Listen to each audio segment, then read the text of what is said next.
میں نے اس اطلاع پر کان دھرے تو میں بھی ٹھٹک گیا۔ یہ اطلاع ویرا کے بارے میں تھی۔ صوفیہ گلوگیر آواز میں بتا رہی تھی کہ ویرا نے زہریلی دوا کھا لی ہے اور وہ بے ہوش پڑی ہے۔ میں اور صفدر صوفیہ کے ساتھ بھاگم بھاگ اس کی قیام گاہ پر پہنچے۔ وہاں لارو نابے، جوری اور معالج موسو سمیت کئی افراد جمع تھے۔ بوڑھا معالج موسو ویرا پر جھکا ہوا تھا اور اس کی پلکیں اٹھا کر اس کی آنکھوں کا رنگ دیکھ رہا تھا۔ موسو کا دوسرا ہاتھ ویرا کی نبض پر تھا۔ وہ مکمل بے ہوش تھی اور اس کا حسین چہرہ سرسوں کا پھول نظر آ رہا تھا۔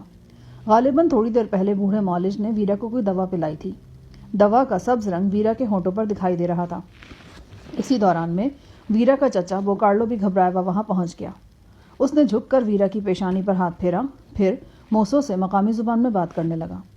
موسو کے تاثرات سے ہمیں اندازہ ہوا کہ وہ بوکارلو کو تسلی دے رہا ہے اور اسے بتا رہا ہے کہ مریضہ کی حالت اب خطرے سے باہر ہے۔ موسو کے تاثرات دیکھنے کے بعد مجھے اور صفدر کو بھی اطمینان کا احساس ہوا۔ بعد ازاں موسو نے بوکارلو کو شیشے کی ایک چھوٹی سی بوتل دکھائی۔ اس بوتل میں مچھروں اور دیگر کیڑے مکوڑوں کو تلف کرنے والا محلول تھا۔ ایسی ہی ایک بوتل ہمارے جھونپڑے میں بھی موجود تھی۔ یہ تیل جیسا محلول یہاں مقامی طور پر تیار کیا جاتا تھا اور کثرت سے استعمال ہوتا تھا۔ ویرا نے پچھلی رات اس محلول کی 3/4 بوتل اپنے معدے میں انڈیل لی تھی۔ تھوڑی دیر بعد موسو نے 2 عورتوں کے سوا باقی سب افراد کو جھونپڑے سے باہر چلے جانے کو کہا۔ میں اور صفدر بھی اپنے جھونپڑے کی طرف چل دیے۔ گرما کا شعلے برساتا سورج دھیرے دھیرے آسمان پر بلند ہو رہا تھا۔ میں اور صفدر جھیل کے کنارے درختوں کی اوٹ میں بیٹھ گئے۔ میں نے کہا، بوکارلو کی بات درست نکلی ہے۔ اس کی بھتیجی بے حد جذباتی ثابت ہو رہی ہے، خطرناک حد تک جذباتی ہے۔ صفدر نے سر جھکائے جواب دیا، تمہارے ساتھ کوئی بات ہوئی تھی اس کی؟ جی ہاں، آج رات بات ہوئی تھی۔ وہ خود ہمارے جھونپڑے کی طرف آ گئی تھی۔ آپ اس وقت سوئے ہوئے تھے۔ کیا بات ہوئی تھی؟ رو رو کر اس کی آنکھیں سوجی ہوئی تھیں۔ جو خط میں نے اسے بھیجا تھا وہ اسی کے بارے میں بات کرنے آئی تھی۔ بھائی ہم نے تو سنا تھا کہ سائنسدان بڑے حقیقت پسند اور سرد مزاج کے لوگ ہوتے ہیں، مگر یہ تو بالکل الٹ ثابت ہو رہی ہے۔ اس کے اندر گھٹن و محرومی بہت زیادہ شاہجہاں صاحب۔ سب سے الگ تھلگ رہ کر اس نے کئی برس بس لیبارٹری میں ہی گھس کر گزار دی ہیں۔ شاید اسی اب نارمل زندگی کا رد عمل ہے جو وہ اچانک ٹوٹ پھوٹ کا شکار ہو گئی ہے۔ رات کو تمہاری کیا بات ہوئی تھی؟ میں نے اسے صاف کہہ دیا تھا کہ وہ میرے نزدیک ایک اچھی انسان اور اچھی دوست ہے، لیکن اس کے سوا کچھ نہیں۔ اگر میرے کسی عمل سے یا بات سے اسے کوئی غلط فہمی ہوئی ہے تو میں معذرت خواہ ہوں۔ اس کے علاوہ یہ بھی کہ ہم اگر آئندہ نہ ملیں تو یہ ہم دونوں کے لیے بہتر ہوگا۔ اس کا کیا رد عمل تھا؟ کچھ نہیں، بس روتی رہی تھی اور بغیر کچھ کہے چلی گئی تھی۔ مجھے توقع نہیں تھی کہ وہ اتنا بڑا قدم اٹھا لے گی۔ اس قسم کے جذباتی لوگوں سے ہر قسم کی توقع رکھنی چاہیے۔ یہ تو شکر ہے کہ بر وقت طبی امداد مل گئی، ورنہ جو دوا اس نے پی ہے نا، صوفیہ کے بقول اس کی تھوڑی سی مقدار بھی بندے کو لمبا لٹا دیتی ہے۔ ہم وہاں بیٹھے اسی سنگین موضوع پر باتیں کرتے رہے۔ کچھ دیر بعد میں تو اٹھ کر جھونپڑے میں آ گیا، تاہم صفدر نہانے کے لیے چلا گیا۔ میں جھونپڑے میں پہنچا تو تھوڑی دیر بعد صوفیہ بھی وہاں آ گئی۔ اس نے بتایا کہ ویرا ابھی تک ہوش میں نہیں آئی ہے اور موسو کے علاوہ بستی کے 2 اور معالج بھی مسلسل اس کی دیکھ بھال میں مصروف ہیں۔ وہ بولی، ویسے تم مشرقی لوگ بھی بڑے عجیب ہو، وہ کرتے جو تمہاری سوچ نہیں ہوتی، اور جو تمہاری سوچ ہوتی ہے وہ نہیں کرتے۔ تمہارے مزاج میں الجھاؤ بہت زیادہ ہوتا ہے۔ اب بندہ پوچھے کہ جس راہ پر چلنا ہی نہ ہو اس پر قدم رکھنے سے کیا فائدہ؟ تمہارا دوست پہلے تو مس ویرا کے ساتھ ہنستا رہا، بولتا رہا، گھومتا پھرتا رہا، اور اب ایک دم پتھر کی طرح سخت ہو گیا۔ شاید تم کو یہ بات بری لگے، لیکن میں یہ کہے بغیر نہیں رہ سکتی کہ مس ویرا کی موجودہ حالت کا ذمہ دار وہ ہے۔ اگر اپنی جان خطرے میں ڈال کر کسی کی جان بچانا، کسی کے جذبات کا احترام کرنا اور کسی کی باتوں کا جواب خندہ پیشانی سے دینا گناہوں میں شمار ہوتا ہے، تو پھر صفدر نے بھی یہ گناہ کیے ہیں، بلکہ 1 سے زائد مرتبہ کیے ہیں۔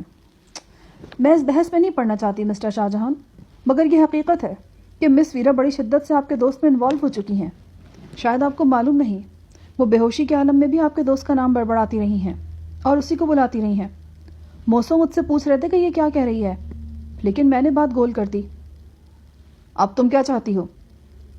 میں چاہتی ہوں کہ آپ اپنے دوست کو سمجھائیں، کسی کا دل توڑنا سب گناہوں سے بڑا گناہ ہے، اور وہ یہ کر رہا ہے۔ اگر وہ مس ویرا سے دامن چھڑانا ہی چاہتا ہے تو یہ کام اسے آہستگی سے کرنا چاہیے کہ مس ویرا کو کم سے کم صدمہ ہو۔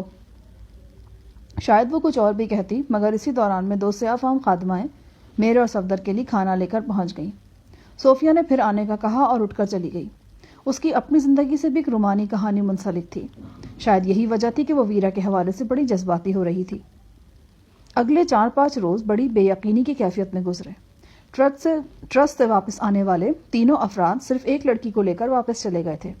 یقیناً وہ یہاں سے خوش نہیں گئے تھے اور یہ بات بھی یقینی تھی کہ ان کا رد عمل سخت ہوگا، لیکن ابھی تک یہ رد عمل سامنے نہیں آیا تھا۔ ویرا 2-3 روز شدید بخار میں رہنے کے بعد اب کچھ ٹھیک تھی۔ موسو ذاتی توجہ کے ساتھ اس کا علاج کر رہا تھا۔ صفدر کے کندھے کا زخم بھی اب ٹھیک تھا اور وہ بآسانی بازو کو حرکت دے سکتا تھا۔ ان 5 دنوں میں 2 مرتبہ مائیکل نے بھی ٹرانسمیٹر کے ذریعے ہم سے رابطہ قائم کیا۔ حسب وعدہ اس نے غزالہ، زری اور گلسوم سے بھی ہماری بات کرائی۔ غزالہ میرے حوالے سے سخت پریشان تھی، تاہم مجھ سے بات کر کے اور خیر خیریت دریافت کر کے اسے کچھ تسلی ہو گئی تھی۔ زری گل کو شکوہ تھا کہ ہم ایک بار پھر اسے بتائے بغیر مہم پر نکل گئے ہیں۔ میں نے اسے سمجھایا کہ ہم نہیں نکلے بلکہ نکالے گئے ہیں۔ وہ اب تک کے تمام حالات تفصیل سے سننا چاہتا تھا، مگر ٹرانسمیٹر پر یہ ممکن نہیں تھا۔ بوکارلو کا ہاتھ بدستور پٹیوں میں جکڑا نظر آتا تھا۔ میری اطلاع کے مطابق موسو نے اس کے زخم کا علاج شروع کر دیا تھا۔ میں کوشش کے باوجود یہ معلوم نہ کر سکا کہ بوکارلو کے زخم پر اس علاج معالجے کا کیا اثر ہو رہا ہے۔ بہرحال بوکارلو کے تاثرات سے یہی اندازہ ہوتا تھا کہ اب وہ بہتر ہے۔ بستی کے عام لوگوں میں بوکارلو کے زخم کے حوالے سے کافی غم و غصہ پایا جاتا تھا۔ ان میں سے بیشتر ایسے تھے جو ٹرسٹ والوں کی زیادتیوں کے خلاف بھرے بیٹھے تھے اور اب انہیں منہ توڑ جواب دینے کے خواہش مند تھے۔ اسی طبقے میں سے کچھ زیادہ جذباتی لوگوں نے چند روز پہلے ٹرسٹ پر باقاعدہ ہلہ بولنے کی کوشش کی تھی، مگر بوکارلو تحمل مزاجی کا ثبوت دیتے ہوئے انہیں راستے سے لوٹا لایا تھا۔ یہ 5ویں یا 6ٹھے روز کی بات ہے۔ رات کو میری آنکھ کھلی تو میں نے ایک بار پھر صفدر کا بستر خالی دیکھا۔ میں ہڑبڑا کر اٹھ بیٹھا، جھوپڑے کے دروازے سے باہر جھانکا۔ بستی میں ویرانی کا راج تھا، دور دور تک کوئی متنفس نظر نہیں آتا تھا۔ میں نے جھوپڑے کی کھڑکی کھولی، یہ عقبی جانب کھلتی تھی۔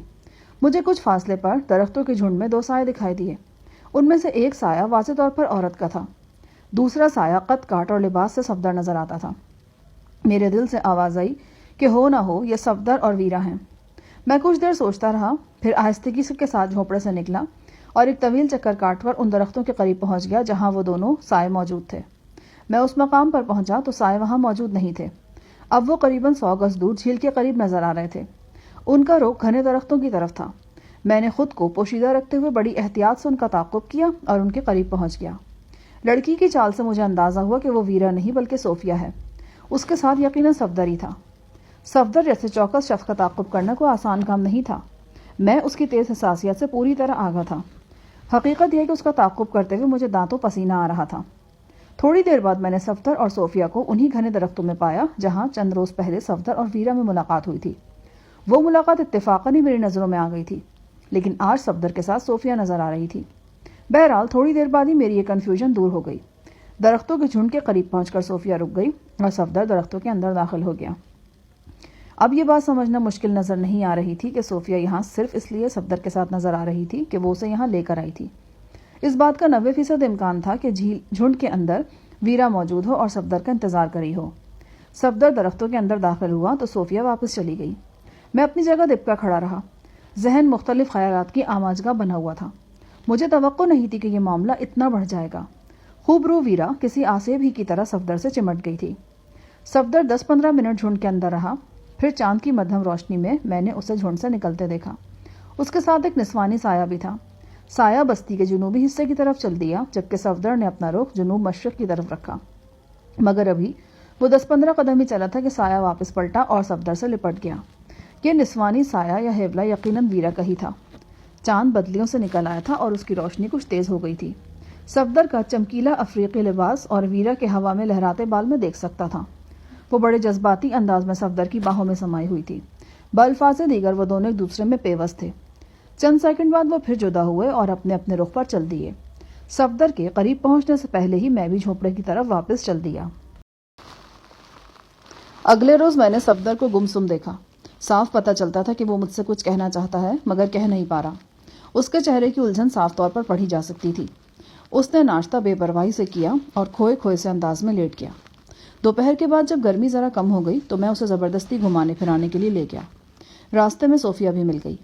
ہم جھیل کے کنارے اس مقام پر پہنچے جہاں عظیم و شان عبادت گاہ بوما واقع تھی، اور وہ قربان گاہ تھی جہاں چند روز پہلے 2 صحت مند جوان لڑکیوں کو بھینٹ چڑھایا گیا تھا۔ بوما کے قریب ہی بوکارلو کا وسیع و عریض جھونپڑا بھی تھا۔ ابھی ہم اس جھونپڑے کے قریب ہی پہنچے تھے کہ گھوڑے کی تیز ٹاپیں سنائی دی۔ یہ نائب سردار لارو نابے تھا۔ وہ بوما کے قریب پہنچ کر گھوڑے سے اترا اور بوما کی سیڑھیوں کی طرف لپکا، تاہم اسی اثنا میں اس کی نگاہ ہم دونوں پر پڑ گئی۔ وہ تیزی سے ہماری طرف لپک کر آیا۔ اس نے بڑے تیز لہجے میں صوفیہ سے کچھ کہا اور 2-3 بار بوکارلو کے جھونپڑے کی طرف اشارہ کیا۔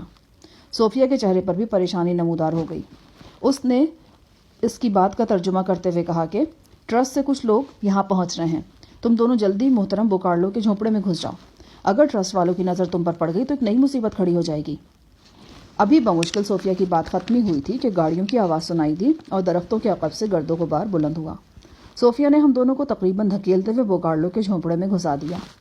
در حقیقت یہ جھونپڑا ہی اس وقت ہمارے قریب ترین تھا۔ جھونپڑا خالی تھا، بوکارلو شاید باہر کہیں گیا ہوا تھا۔ اس جھونپڑے میں اور صفدر پہلے بھی قدم رنجہ فرما چکے تھے۔ یہاں عملیات کا سامان تھا، انسانی ہڈیاں اور کھوپڑیاں وغیرہ تھیں۔ اس کے علاوہ جانوروں کے پنجرے بھی تھے اور وہ پنجرہ بھی تھا جس میں شہد کی مکھیاں اندیکھی حدود میں قید تھیں۔ بڑا پراسرار ماحول تھا، تاہم اس وقت ہماری ساری توجہ اس پراسرار ماحول کے بجائے باہر کے ماحول پر تھی۔ ہمارے اندر گھستے ہی کم و بیش 4 بھاری بھرکم جیپیں اور 2 اسٹیشن وین شور مچاتی ہوئی بوما کے سامنے پہنچ گئیں۔ ان تمام گاڑیوں میں ٹرسٹ کے مسلح افراد موجود تھے اور ایک فرد ایسا بھی تھا جس کے تعارف کی کوئی ضرورت نہیں تھی۔ یہ وہی شخص تھا جسے 3 پیس سوٹ میں ہم آدم خور کہتے تھے۔ میری مراد بدبخت مائیکل سے ہے۔ وہ مجسم آفت تھا اور یہ آفت سب سے اگلی جیپ میں بنفس نفیس موجود تھی۔ مائیکل کو دیکھ کر مجھے اکائی سی آنے لگی۔ اس درندے کی بچہ خوری پوری تفصیل کے ساتھ ذہن میں آ گئی تھی۔ گاڑیوں کے ٹرسٹ میں پہنچتے ہی ہر طرف ہلچل نظر آنے لگی۔ عورتیں اپنے بچوں کو سینے سے لگا کر گھروں کی طرف دوڑ گئیں۔ مردوں کے چہرے پر بھی کشیدگی تھی، ایک سنسنی سی تھی جو چاروں طرف پھیل گئی تھی۔ تھوڑی دیر بعد بوما کے اندر سے بوکارلو برآمد ہوا۔ اس کا ایک ہاتھ پٹی میں جکڑا ہوا تھا۔ اس کے دائیں بائیں مسلح حبشی محافظ موجود تھے اور ان کے چہرے پتھر کی طرح سخت نظر آ رہے تھے۔ بوکارلو کے ہمراہ نائب سردار نابے تھا اور اس کے عقب میں فوجی دستے کی گرانڈیل سالار جوری بڑے مردانہ شان سے چلی آ رہی تھی۔ اس نے ہولسٹر سے ریوالور لگا رکھا تھا اور ایک ہاتھ میں برچی بھی تھی، یعنی جدید اور قدیم کا مہلک امتزاج۔ بوکارلو کو دیکھ کر مائیکل بڑی شان سے گاڑی سے نکل آیا۔ اس کے نکلتے ہی ٹرسٹ کے کئی مسلح افراد جن میں پین بھی شامل تھا باہر نکل آئے۔ مائیکل کی ٹھہری ہوئی آواز میرے کانوں میں پڑی۔ وہ بوکارلو سے کہہ رہا تھا، کارلو صاحب، میں کنگ کے حکم پر مس ویرا کو لینے آیا ہوں۔ بوکارلو نے کہا، اگر صرف ویرا کو لینے آئے ہو تو اتنے بندے ساتھ لانے کی کیا ضرورت تھی؟ شاید تم یہ کہنا چاہتے ہو کہ تم ویرا کو زبردستی لینے آئے ہو۔ فی الوقت تو ہمارا یا محترم کنگ کا ایسا کوئی ارادہ نہیں ہے، مائیکل نے کہا۔ اس کی بظاہر دھیمی بات میں ایک طرح کی دھمکی بھی پوشیدہ تھی۔ بوکارلو چند سیکنڈز تک مائیکل کی آنکھوں میں آنکھیں گاڑ کر دیکھتا رہا۔ اس کی نگاہ میں کچھ ایسی تپش تھی کہ مائیکل جیسا شخص بھی دیر تک اس سے آنکھیں نہیں ملا سکا۔ بوکارلو نے ٹھہری ہوئی آواز میں کہا، تم اندر بوما میں آ جاؤ، ویرا کو بھی یہیں بلا لیتے ہیں۔ اگر وہ بخوشی تمہارے ساتھ جانا چاہے تو مجھے کوئی اعتراض نہیں۔ بات مس ویرا کی خوشی کی نہیں ہے، بات اب کنگ کے حکم کی ہے، اور ہمیں یقین ہے کہ کنگ کے حکم میں مس ویرا کے لیے بہتری پوشیدہ ہوگی۔ کنگ ہم سب کے بگ باس ہی نہیں، مس ویرا کے بزرگ اور سرپرست بھی ہیں، وہ اس کا برا ہرگز نہیں سوچیں گے۔ میں بھی اس کا بزرگ اور سرپرست کہلا سکتا ہوں۔ اس کے علاوہ یہ بات مت بھولو کہ ویرا ایک عاقل و بالغ لڑکی ہے۔ وہ عاقل بالغ ہو سکتی ہے لیکن تجربے کار یا جہاں دیدہ نہیں، انہیں ورغلایا جا سکتا ہے۔ اب اس سے زیادہ حیران کن بات اور کیا ہوگی کہ جن لوگوں نے انہیں زبردستی اغوا کیا ہے، ان کے سامنے ان کی عزیز سہیلی کو برباد کیا ہے، وہ انہی لوگوں میں رہنا چاہ رہی ہے۔ وہ ایک شخص کا ذاتی فعل تھا اور اسے اپنے کیے کی سزا مل گئی ہے۔ ایک شخص کی وجہ سے پورے قبیلے کو مجرم نہیں گردانا جا سکتا، اور پورا قبیلہ مجرم ہے بھی نہیں۔ اس کا ثبوت یہ ہے کہ ویرا اس قبیلے میں ہے اور خوش ہے۔ میں ویرا سے بات کرنا چاہتا ہوں، ویرا کے چچا پین نے بگڑے تگڑے لہجے میں کہا۔ اس کی اکلوتی آنکھ میں غضب کی چنگاریاں تھیں۔ میں تو خود بھی یہی چاہتا ہوں کہ آپ اس سے بات کریں، بلکہ اسے قائل کریں کہ وہ آپ کے ساتھ چلی جائے۔ لیکن ایک بات آپ سب لوگ یاد رکھیں، اگر وہ یہاں سے خود سے نہیں جانا چاہے گی تو دنیا کی کوئی طاقت اسے نہیں لے جا سکتی۔ اسے جانا ہی ہوگا، ہم اس کی ضد کے سامنے جھکنے والے نہیں ہیں، پین نے تڑک کر کہا۔ پہلے بھی یہ کام تمہاری وجہ سے بگڑا تھا پین، تم تھانے دار نہ بنتے تو شاید اس کا رویہ اتنا سخت نہیں ہوتا۔ اب تم پھر ہٹ دھرمی کا مظاہرہ کر رہے ہو اور اس معاملے کو مزید بگاڑنا چاہتے ہو، بوکارلو نے غصے سے کہا۔ اس سے پہلے کہ بوکارلو کے جواب میں پین مزید سخت لہجہ اختیار کرتا، عبادت گاہ کی سیڑھیوں پر سردار بوغات کی صورت نظر آئی۔ اس نے اپنے بھاری بھرکم لہجے میں کچھ کہا۔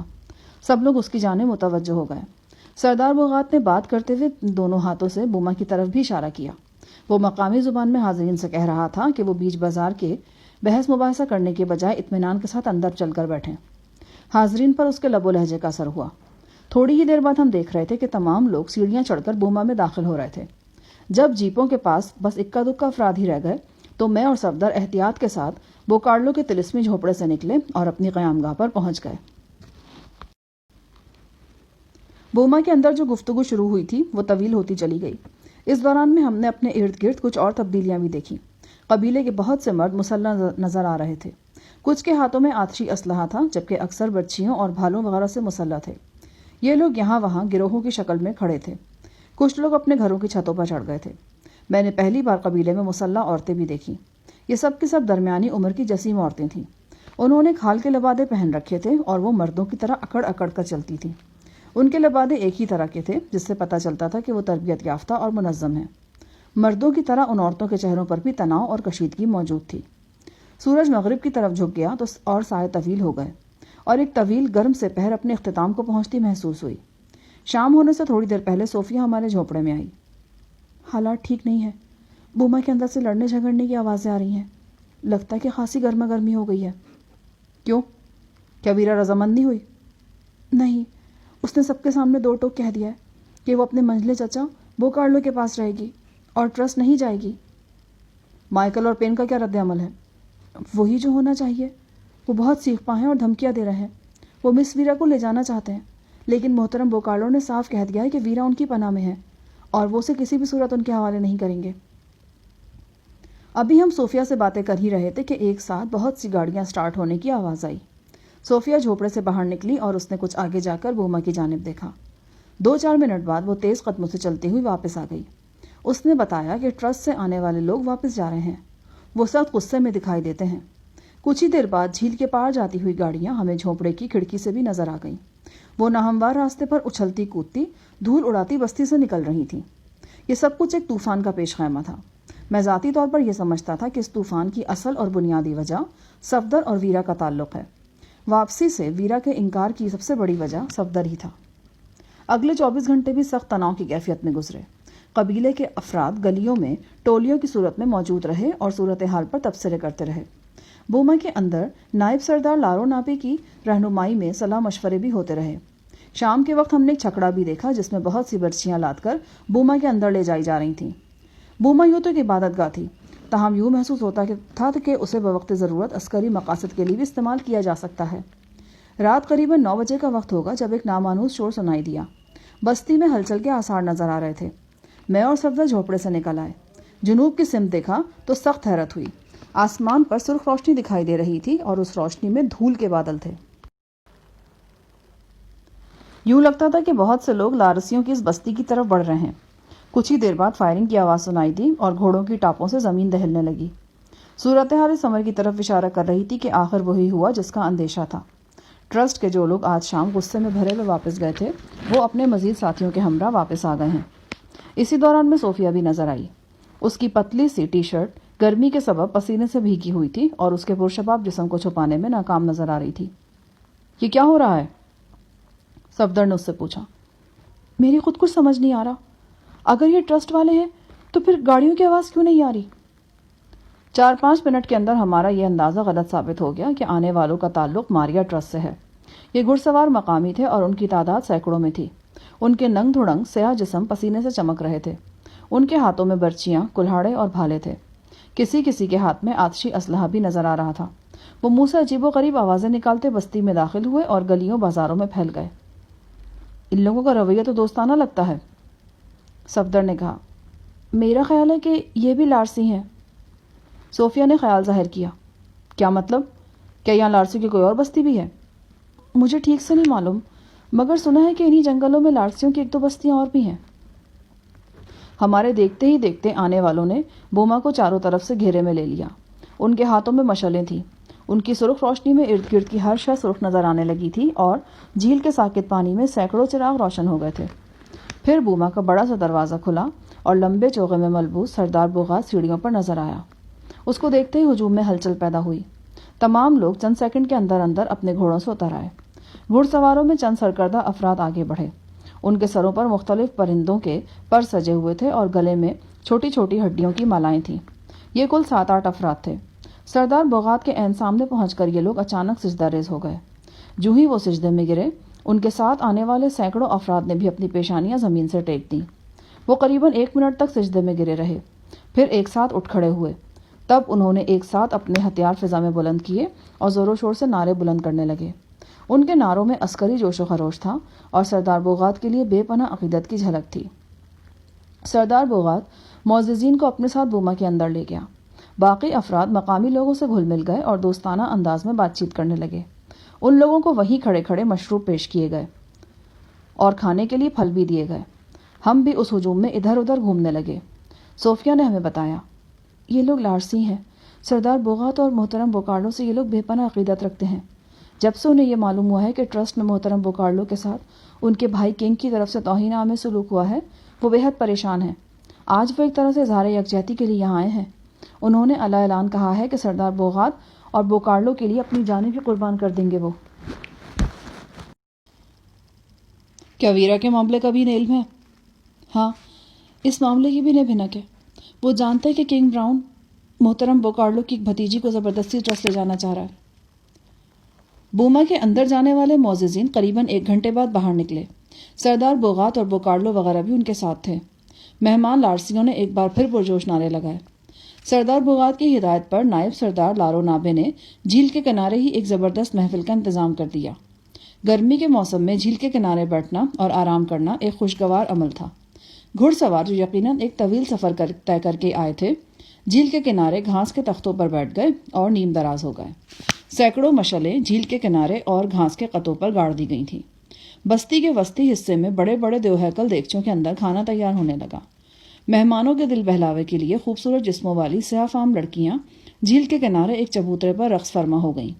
ان لڑکیوں کے بیچ میں ہی کچھ بازیگر کرتب دکھانے میں بھی مصروف تھے۔ رات 11 بجے کے قریب ان لوگوں کو کھانا کھلایا گیا۔ دھات کے بڑے بڑے تھالوں میں جھیل کی تلی ہوئی مچھلی اور گائے کا بھنا ہوا گوشت پیش کیا گیا۔ اس کے علاوہ چاول اور شراب وغیرہ بھی تھی۔ ساری رات قریباً جاگتے ہوئے گزر گئی۔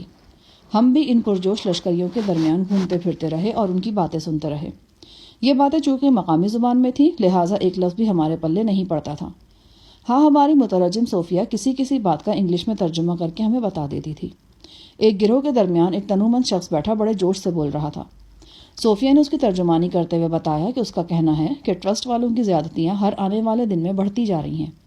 کنگ براؤن کی بے لگامی اور منمانی کا نتیجہ یہ ہے کہ اب اس کی اپنی صفوں میں ہی لوگ اس کے خلاف اٹھ کھڑے ہوئے ہیں۔ ایسے لوگوں کو بے حد سختی سے دبانے کی کوشش کی جاتی ہے، اور اس کا ثبوت یہ ہے کہ چند روز پہلے ٹرسٹ میں 4 درجن افراد کے سر قلم کر دیے گئے۔ ان لوگوں کا جرم صرف اتنا ہے کہ وہ آزاد رہنا چاہتے ہیں، جبکہ کنگ کے نزدیک وہ غلام ہیں اور تجارت کے مال کا حصہ ہیں۔ گھڑ سواروں کا ایک دستہ بوما کی طرف سے آ رہا تھا۔ اس دستے کا تعلق بھی مہمان لارسیوں سے تھا۔ گھڑ سواروں کے ہاتھ میں نیزے چمک رہے تھے۔ چند افراد رائفلوں سے بھی مسلح تھے۔ سب سے آگے دستہ سالار تھا۔ دستہ سالار کو دیکھ کر میں بری طرح چونک گیا۔ چند لمحے کے لیے تو مجھے اپنی آنکھوں پر بھروسہ ہی نہیں ہوا۔ میں صفدر اور صوفیہ کو وہیں چھوڑ کر گھڑ سواروں کے پیچھے لپکا۔ یہاں رش زیادہ تھا۔ گھڑ سوار بھی آہستہ ہو گئے تھے۔ جلدی میں ان کے نزدیک پہنچ گیا۔ میں نے ایک بار پھر دھیان سے دستہ سالار کو دیکھا اور جسم میں سنسناہٹ دوڑ گئی۔ وہ پروفیسر تھا، پروفیسر اللہ دتا، وہی شخص جو کچھ عرصہ پہلے تک ایک کلینک چلاتا تھا۔ اس کا مخصوص طریقہ علاج تھا اور اس کے ہاتھ میں پہنچ کر مٹی بھی ایک تیر بہدف دوا بن جاتی تھی۔ آج اس مسیحا صفت پروفیسر کی کایا ہی پلٹی ہوئی نظر آتی تھی۔ اس کے جسم پر کھال کا لباس تھا، چہرے اور سر کے بال بے تحاشا پڑے ہوئے تھے اور اس کے ہاتھ میں رائفل نظر آ رہی تھی۔ 10 عدد قبائلی سوار اس کے رکاب میں تھے۔ میں پروفیسر کے عین سامنے پہنچ گیا تاکہ وہ مجھے اور میں اسے اچھی طرح دیکھ سکوں۔ پروفیسر کی نگاہ مجھ پر پڑی اور کچھ دیر کے لیے ساکت رہ گئی۔ پھر اس کے چہرے پر زلزلے کے آثار نمودار ہوئے۔ وہ چھلانگ لگا کر گھوڑے سے اترا اور بھاگ کر مجھ سے لپٹ گیا۔ مجھے اپنی آنکھوں پر یقین نہیں آ رہا۔ کچھ یہی حال میرا بھی ہے پروفیسر۔ اب صفدر اور صوفیہ بھی ہمارے پاس پہنچ گئے تھے۔ پروفیسر صفدر سے بھی بغل گیر ہوا اور اس کی پیشانی چومی۔ ہمیں دیکھ کر اس کی آنکھوں میں آنسو جھلملانے لگے تھے۔ شاید شائستہ کی یاد آ گئی تھی۔ میں نے شانہ تھپک کر پروفیسر کو تسلی دی۔ ہم پروفیسر کو اپنے جھونپڑے میں لے آئے۔ چراغوں کی روشنی میں غور سے اس کا چہرہ دیکھا۔ وہ پہلے سے کچھ دبلا نظر آ رہا تھا۔ اس کے رخسار پر زخم کا نشان بھی تھا۔ پروفیسر کو یہاں دیکھ کر ہمیں جو حیرت ہوئی تھی وہ ناقابل بیان تھی۔ پروفیسر جانتا تھا اور ہمیں بھی معلوم تھا کہ وقت بہت کم ہے، اب صبح ہونے والی ہے اور مہمان لارسیوں کو کسی بھی وقت یہاں سے روانہ ہو جانا تھا۔ میں اور صفدر چاہتے تھے کہ اس مختصر وقت میں ہی پروفیسر کی رودات سن لی جائے۔ پروفیسر نے ہمارے سوالوں کے مختصر لیکن جامع جواب دیے۔ اس کی شخصیت کے ساتھ ہی اس کا لب و لہجہ اور بول چال بھی تبدیل ہو چکی تھی۔ وہ ایک مہربان معالج کے بجائے سراپا ایک اینگری اولڈ مین نظر آتا تھا، ایک ایسا ادھیڑ عمر شخص جس کی لاڈلی بیٹی اسے چھین لی گئی تھی اور اب وہ دن رات اس کی جدائی میں تڑپ رہا تھا۔ یاد رہے کہ پروفیسر کی دانست میں شائستہ مائیکل کے ہاتھوں قتل ہو چکی تھی۔ اپنی پیاری شائستہ کی ابدی جدائی کے تصور نے پروفیسر کو ایک سرپھرے شخص کا روپ دے دیا تھا اور وہ اپنی زندگی موت سے تقریباً لا تعلق ہو چکا تھا۔ پروفیسر سے میری آخری ملاقات ٹرسٹ میں آرتھر کے گھر پر ہوئی تھی۔ اس وقت میری دلی خواہش تھی کہ میں پروفیسر کو اس کی زندگی کی سب سے اچھی خوشخبری سناؤں اور اسے بتا دوں کہ شائستہ بھی حیات ہے اور دلیری سے زندگی کی جنگ لڑ رہی ہے۔ مگر اس سے پہلے کہ میں یہ خبر پروفیسر تک پہنچاتا، اچانک پروفیسر ٹرسٹ سے اوجھل ہو گیا۔ اس دن کے بعد میں اس غمزدہ باپ کی صورت آج دیکھ رہا تھا۔ میں دل ہی دل میں فیصلہ کر چکا تھا کہ پروفیسر کو یہ خوشخبری سنا کر ہی رہوں گا۔ اچانک جھونپڑے کے دروازے پر دستک ہوئی۔ میں نے دروازہ کھولا تو باہر صوفیہ کھڑی تھی۔ اس کا چہرہ مختل ہو رہا تھا۔ وہ مجھے اشارے سے کچھ دور لے گئی۔ جھیل کے کنارے اور جھیل کی بستی کی گلیوں میں مہمان قبائلیوں کا ہجوم تھا۔ وہ کھا پی رہے تھے، خصوصاً کھجور اور چاول کی شراب پی رہے تھے۔ ابھی سپیدہ زہر نمودار نہیں ہوا تھا، تاہم باد صبا چلنا شروع ہو گئی تھی اور اس کے جھونکوں سے مشعلیں ہولے ہولے پھڑپڑا رہی تھیں۔ کیا بات ہے صوفیہ؟ میں نے کھجور کے درختوں تلے کھڑے ہو کر پوچھا۔ وہ روحانسی آواز میں بولی، آپ کا دوست ایسا کیوں کر رہا ہے؟ کیوں اس کی جان لینا چاہتا ہے؟ اگر وہ سمجھتا ہے کہ وہ کچھ نہیں کر سکتی تو یہ غلط ہے۔ وہ کچھ کر کے دکھا دے گی، وہ پھر کچھ کھا لے گی۔ تم کس کی بات کر رہی ہو؟ ویرا کی۔ آپ کے دوست نے آج رات اس سے ملنے کا وعدہ کیا تھا۔ ویرا تقریباً ساری رات درختوں میں مقررہ جگہ پر اس کا انتظار کرتی رہی، پر وہ نہیں گیا۔ وہ بھی تھوڑی دیر پہلے جھونپڑے میں واپس لوٹی ہے۔ اوس میں بھیگنے کی وجہ سے اسے لرزے کے ساتھ بخار چڑھ گیا ہے۔ ابھی کچھ دیر پہلے وہ کہہ رہی تھی کہ موسو نے اس کی زندگی بچا کر اچھا نہیں کیا، بہتر تھا یہ لوگ اسے مر جانے دیتے۔ وہ سخت مایوس نظر آ رہی ہے۔ مجھے ڈر ہے کہ اس کے ساتھ الٹا سیدھا کام نہ ہو جائے۔ کچھ نہیں ہوگا، تم خواہ اپنی پریشانی مت بڑھاؤ۔ آپ مس ویرا کو جانتے نہیں ہیں نا، اس لیے آپ ایسی بات کہہ رہے ہیں۔ وہ ارادے کی اتنی پکی کہ آپ تصور بھی نہیں کر سکتے۔ مجھے 99% یقین ہے کہ اگر حالات اسی طرح کے رہے نا تو پھر وہ کوئی ویسے قدم اٹھا لے گی جیسا پہلے اٹھایا تھا۔ وہ اپنے عشق میں بڑی تیزی سے آگے نکل گئی ہے۔ یہ نہ ہو کہ اس کا خون آپ کے دوست کی گردن پر آ جائے۔ اچانک میں نے ایک سیاہ فام عورت کو دیکھا۔ وہ ہجوم کو چیرتی ہوئی تیزی سے ہماری طرف آ رہی تھی۔ ویرا کے ساتھ وہ ملازمہ کی حیثیت سے رہ رہی تھی۔ میری چھٹی حس نے کہا کہ وہ کوئی اہم خبر لا رہی ہے، ایک ایسی اہم خبر جو شاید بری بھی تھی۔ سیاہ فام عورت ہمارے قریب پہنچی اور صوفیہ سے مخاطب ہو کر انگریزی میں بولی، میڈم جلدی چلو، وہ بے ہوش ہو گئی ہے۔ صوفیہ کے چہرے پر ہوائیاں اڑنے لگی۔ مجھے فراموش کر کے وہ تیزی سے اس جھونپڑے کی طرف بڑھی جہاں ویرا مقیم تھی۔ میں بھی دونوں عورتوں کے پیچھے پیچھے جھونپڑے کی طرف لپکا۔ جھونپڑے کے اندر ویرا واقعی بے ہوش پڑی تھی۔ اس کے خوبصورت بال جو ہمیشہ کھلے رہتے تھے اس کے شانوں اور سینے پر بکھرے تھے۔ اس کا رنگ ہلدی ہو رہا تھا اور ہونٹ خشک تھے۔ رخساروں کی ابھری ہوئی ہڈیوں پر بھی زردی سی کھنڈی تھی۔ یوں لگتا تھا کہ صفدر کے لیے اس کی محبت کے جذبے نے خون آشام بلا کا روپ دھار لیا ہے اور اس کے جسم کا خون نچوڑنا شروع کر دیا ہے۔ گرمی کے باوجود ویرا کے جسم پر ایک کمبل نما کپڑا پڑا تھا۔ غالباً اس کی وجہ یہ تھی کہ بے ہوش ہونے سے پہلے وہ سخت سردی محسوس کر رہی تھی۔ میں نے کمبل اس کے جسم سے ہٹانا چاہا تو سیاہ فام ملازمہ نے جلدی سے منع کر دیا۔ اس نے بتایا کہ موسو کی ہدایت ہے کہ اس کے جسم کو گرم رکھا جائے۔ صوفیہ نے جلدی سے ایک چھوٹی شیشی کا ڈھکن کھولا اور اسے ویرا کے نتنوں کے سامنے لے گئی۔ اس نے بتایا کہ وہ موسو کی ہدایت کے مطابق ایسا کر رہی ہے۔ اسی دوران میں صفدر بھی وہاں پہنچ گیا۔ وہ ملازمہ جو ہمیں یہاں لے کر آئی تھی اب معالج موسو کو بلانے کے لیے دوڑ گئی تھی۔ صوفیہ دیر تک شیشی کو ویرا کی ناک کے سامنے حرکت دیتی رہی۔ کسی جنگلی جڑی بوٹی سے تیار کردہ دوا کی خوشبو پورے جھونپڑے میں پھیل گئی۔ عجیب قسم کی بو تھی، دماغ میں سرسراہٹ محسوس ہونے لگی تھی۔ تاہم ویرا پر ابھی تک اس دوا کا کوئی اثر نہیں تھا۔ وہ مکمل بے ہوش پڑی تھی۔ صوفیہ نے تیز نظروں سے صفدر کو گھورا اور روتے ہوئے بولی، تم کیوں اس کی جان لینا چاہتے ہو؟ کیوں بہلا رہے ہو اسے اپنے جھوٹے وعدوں سے؟ میں نے کسی سے کوئی وعدہ نہیں کیا، یہ خود ہی غلط فہمیوں کا شکار ہوئی ہوگی، اور میرے خیال میں تب کوئی غلط فہمی بھی نہیں تھی۔ میں نے سب کچھ اسے بتا دیا تھا اور یہ مطمئن بھی ہو گئی تھی۔ بالکل غلط ہے، یہ کوئی مطمئن نہیں ہوئی تھی. اگر مطمئن ہوتی تو کل ساری رات کیوں تمہارا انتظار کرتی؟ تم نے اس سے ملنے کا وعدہ کیا تھا، اس کے باوجود نہیں آئے. میں نے کوئی وعدہ نہیں کیا تھا. میں نے تو... تم غلط کہہ رہے ہو. مس ویرا نے خود مجھے بتایا تھا. انہوں نے تم سے صاف کہہ دیا تھا کہ اب ان کے پاس واپسی کا کوئی راستہ نہیں ہے، اور اگر تم نے انہیں واپسی پر مجبور کیا تو وہ وہی کچھ کریں گی جو پہلے کیا تھا، یعنی زہر کھا لیں گی. صفدر نے طنزیہ انداز میں پوچھا. تو تم کیا سمجھتے ہو وہ دوبارہ ایسا نہیں کر سکتی؟ کر سکتی ہیں وہ ایسا. میرا خیال ہے کہ میں مس ویرا کو تم سے زیادہ سمجھنے لگی ہوں. اگر تم انہیں آزمانے کی کوشش کرو گے تو یہ بہت خطرناک ہوگا. اچھا تم اس کے سرانے کھڑے ہو کر ایسی باتیں مت کرو، صفدر نے بیزاری سے کہا اور باہر چلا گیا. صوفیہ ایک مرتبہ پھر آنسو بہانے لگی. وہ ویرا کی زندگی کی طرف سے بڑی فکر مند نظر آتی تھی. اپنا جی ہلکا مت کرو صوفیہ، سب ٹھیک ہو جائے گا. پہلا جھٹکا زیادہ شدید ہوتا ہے اور وہ جھٹکا ویرا کو لگ چکا ہے. دیکھنا بھی آہستہ آہستہ خود کو سنبھال لے گی. اللہ نے چاہا تو اسے کچھ نہیں ہوگا. جو تم سوچ رہی ہو کہ خود کو نہیں سنبھالیں گی، مجھے پتا ہے یہ خود کو نہیں سنبھال سکیں گی. صوفیہ کی آنکھوں میں بدستور آنسو موجود تھے. ایک دم مجھے ٹھٹکنا پڑا. میری نگاہ ویرا کے بستر سے نیچے چلی گئی. اس کے بستر میں سے قطرہ قطرہ خون ٹپک کر فرش پر گر رہا تھا. میں نے جھک کر دیکھا اور میرے جسم میں سنسناہٹ دوڑ گئی. ویرا کا بستر نیچے سے خون آلود تھا.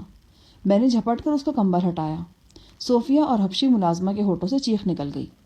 ویرا کا ایک پہلو خون میں لتھڑا ہوا تھا. میں نے اس کا بازو اٹھایا.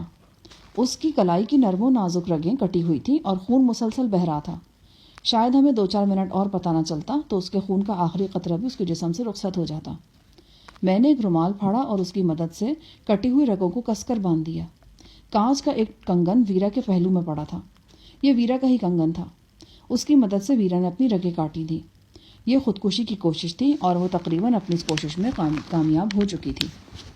اسی دوران میں مقامی معالج موسو بھی ہاپتا کاپتا وہ موقع پر پہنچ گیا. جسم کا بیشتر خون ضائع ہو جانے کے سبب ویرا پر گہری غشی طاری ہو چکی تھی. ایک دم چیخو پکار سی مچ گئی. بہت سے مرد و زن جھوپڑے کے ارد گرد جمع ہونے لگے. ان کے چہرے غم کی تصویر تھے اور وہ دعائیہ انداز میں ہاتھ اٹھا کر مناجات وغیرہ پڑھ رہے تھے. کچھ ہی دیر بعد ویرا کا چچا بوکارلو اور نائب سردار لارو نابے بھی وہاں آ گیا. بوکارلو کے چہرے پر پریشانی کے آثار تھے اور نابے مجھے کھا جانے والی نظروں سے گھور رہا تھا. اس کا خیال تھا کہ یہاں جو بھی ہلچل اور افراتفری نظر آ رہی ہے اس کا سبب میں اور میرا دوست ہے.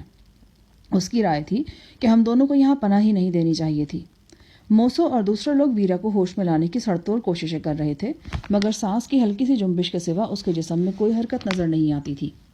وہ ایک جاذب نظر لباس میں تھی. بالوں کو سلیقے سے کنگھی کیا گیا تھا. 1-2 مرجھائے ہوئے پھول بھی بالوں میں نظر آ رہے تھے. کچھ ایسے ہی نیم مردہ پھول اس کی کلائیوں میں گجروں کی صورت میں موجود تھے. غالباً یہ سب اس ملاقات کی تیاری تھی جو آج گزر جانے والی رات اس نے صفدر سے کرنا تھی. مجھے پہلی بار پوری شدت سے اس معاملے کی سنگینی کا احساس ہوا. یہ لڑکی واقعی حد سے گزر جانے والی تھی. چند دن کے مختصر وقفے میں اس نے 2 مرتبہ اپنی جان لینے کی نہایت سنجیدہ کوشش کی تھی. اس کی پہلی کوشش تو ناکام ہوئی تھی، مگر دوسری کے بارے میں بھی کچھ کہا نہیں جا سکتا تھا. بظاہر دیکھنے میں ویرا کوئی رومان پسند لڑکی نظر نہیں آتی تھی، نہ ہی رویے کے اعتبار سے وہ جذباتی محسوس ہوتی تھی. ویسے بھی سائنٹسٹ خواتین و حضرات کے بارے میں یہی تاثر پایا جاتا ہے کہ وہ زندگی کو ٹھوس حقائق کے آئینے میں دیکھتے ہیں. لیکن اس لڑکی نے یہ سارے نظریات غلط ثابت کر دیے تھے. وہ صفدر پر فدا ہوئی تھی اور یوں ہوئی تھی کہ دیکھنے اور سننے والوں کو چکرا کر رکھ دیا تھا. ویرا کی حالت کسی طور سنبھلنے میں نہیں آ رہی تھی. موسو نے اپنے چند معاونوں کے سوا باقی تمام افراد کو جھوپڑے سے نکل جانے کی ہدایت کی. میں بھی باہر آ گیا. یہاں مجھے صفدر بھی کھڑا نظر آیا. وہ گم سم تھا اور اس کا چہرہ اترا ہوا تھا. جھوپڑے کے گرد لوگوں کا ہجوم تھا. ان میں وہ لشکری بھی شامل تھے جو آج رات سردار بغات کے ساتھ اظہار یکجہتی کے لیے یہاں پہنچے تھے. جھوپڑے کے چاروں جانب ایک شور برپا تھا. قریباً آدھے گھنٹے بعد موسو کی 2 معاون عورتیں جھوپڑے سے باہر نکلیں. بالکل یوں لگا جیسے ایک خطرناک آپریشن کے بعد آپریشن تھیٹر کا دروازہ کھلا ہو اور ڈاکٹرز کی صورت نظر آئی ہو.